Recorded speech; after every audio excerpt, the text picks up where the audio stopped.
চলাকালীন মোবাইলে কেউ ফোন দিলে ওই কল কেটে দেওয়া যাবে কিনা, খুবই গুরুত্বপূর্ণ এবং জীবন ঘনিষ্ঠ একটি জিজ্ঞাসা। মোবাইলে প্রথমত আমরা যখন সালাত আদায় করব মোবাইলে কল আসতে পারে এবং কল বেজে উঠে অন্যদের ডিস্টার্ব হতে পারে, সেই জায়গা থেকে মোবাইল সুইচ বন্ধ করে অথবা সাইলেন্ট করে তারপর নামাজে আমাদের প্রবেশ করা উচিত। এটি আমাদের প্রথম কর্তব্য। তারপর যদি আমরা কখনো ভুলে যাই আর কল বেজে উঠে এবং ইতিমধ্যে অনেকের ডিস্টার্ব হয়, তাহলে সেক্ষেত্রে আমরা অবশ্যই মোবাইল এর আপনার রিংটোনটাকে আমরা মোবাইলের কলটাকে আমরা কেটে দিতে পারবো, যদি সেটা আমলে কাসিরের পর্যায়ে না যায়। আমলে কাসিরের পর্যায়ে বলতে কেউ আছেন যে মোবাইল পকেট থেকে বের করে দেখে কে কল করেছেন, কোন নম্বর থেকে কল করেছেন, সেটাকে এমনভাবে কাটেন যে তিনি যে নামাজে আছেন এটা বোঝার কোনো উপায় থাকে না, মনে হচ্ছে তিনি মোবাইল টিপাটিপি নিয়ে ব্যস্ত আছেন, তিনি নামাজে নাই আদৌ।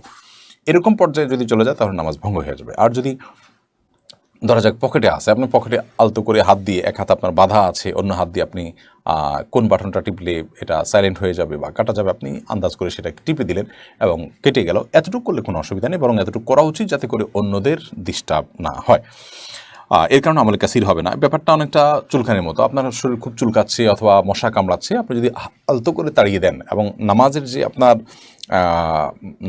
যে আপনার অবস্থা আছে সেখান থেকে আপনি সরে না যান, অর্থাৎ আপনি নামাজে আছেন এটা দেখে বোঝা যাচ্ছে দৃশ্যত এতটুকু আছে, তাহলে সেক্ষেত্রে ইনশাআল্লাহ বিদিনিল্লাহ আপনার নামাজ নষ্ট হবে না। এরপরে ইয়ামিন হাসান মানার আপনি লিখেছেন, নামাজের একামত ঠিক না হলে নামাজে কিছু হবে কিনা।